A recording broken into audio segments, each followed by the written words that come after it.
18 to 30 years ఈ age ఏదైతే ఉందో గాడ్ ఇచ్చిన బోనస్ లైఫ్. ఈ లైఫ్ లో నీ కెరీర్ కోసం, నీ సక్సెస్ కోసం నువ్వు పరిగెట్టకపోతే లైఫ్ నిన్ను హోల్డ్ లో పెడుతుంది, బ్లాక్ లో పెడుతుంది, బ్లాక్ లిస్ట్ లో పెడుతుంది.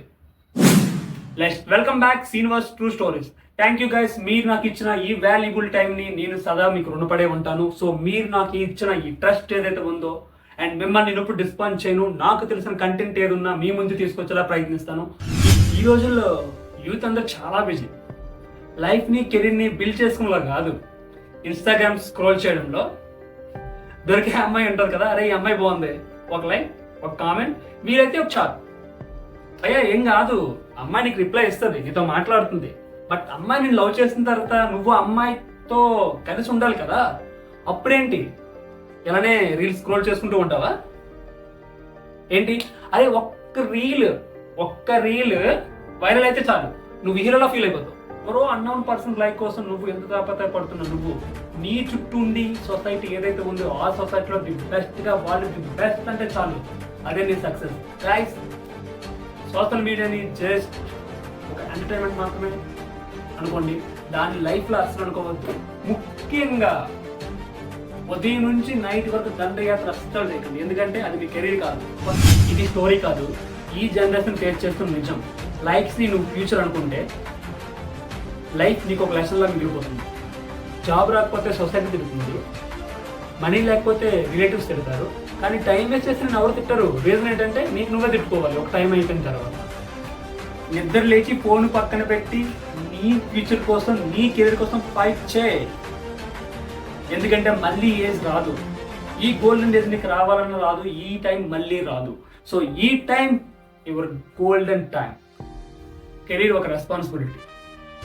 ఈ ఏజ్లో నువ్వు నీ లైఫ్ కోసం ఫైట్ చేయకపోతే ఓల్డ్ ఏజ్లో సాటిస్ఫాక్షన్ ఉండదు.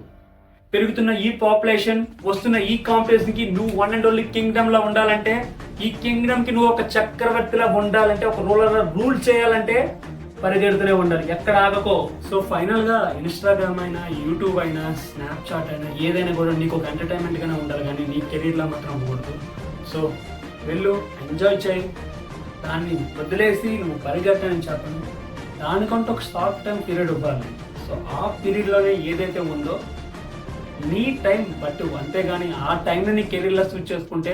గైస్, మీకు ఒక ట్రూ ఫ్యాక్ట్ చెప్పనా, యూట్యూబ్లో కానీ, ఇన్స్టాగ్రామ్లో కానీ, స్నాప్చాట్లో కానీ ఎక్కడైనా చూసుకోండి, కొన్ని వేల కోట్ల మంది ఉంటే అందులో సక్సెస్ అయ్యింది 1% మాత్రమే. రిమైనింగ్ 99% పీపుల్ పరిస్థితి ఏంటంటారు? ఐడియా ఉందా? నాలా మీలా ఉంటారు. సో నేను ఎవరిని జడ్జ్ చేయట్లేదు, ఎవరిని తక్కువ అంచనా అస్సలు చేయట్లేదు. ఎందుకంటే ఎవరిలో ఏ టైంలో ఎవడు రేస్ అవుతాడు, ఎవడెక్కడికి వెళ్తాడు, ఎవడు పడతాడు ఎవరికి తెలియదు. సో ఈ 1%లో మీరు ఉండేలా మీరు ట్రై చేయండి. సో అలా ఉండాలి అంటే మీకు కెరీర్ ఉండాలి, కెరీర్తో పాటు ఎంటర్టైన్మెంట్ ఉండాలి, ఎంటర్టైన్మెంట్ పాటు ఈ రెండుకి ఒక మిడిల్లో సన్నని బ్రిడ్జ్ చేసి ఆ బ్రిడ్జ్ మీద డ్రైవ్ చేయండి, వేరే లెవెల్. అంతే, అర్థమైంది కదా? లైక్ కోసం పరిగెట్టకండి, ఫాలో కోసం, ఎవరో అన్నోన్ పర్సన్ కోసం మనకు అవసరం లేదు. సో ఇప్పుడు ఏదైతే ఉందో ఈ లైఫ్ మీరు ఎంజాయ్ చేయండి.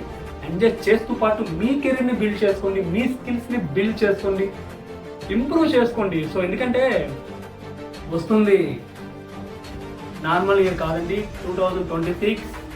సో కాంపిటీషన్ చాలా హైలో ఉంటుంది.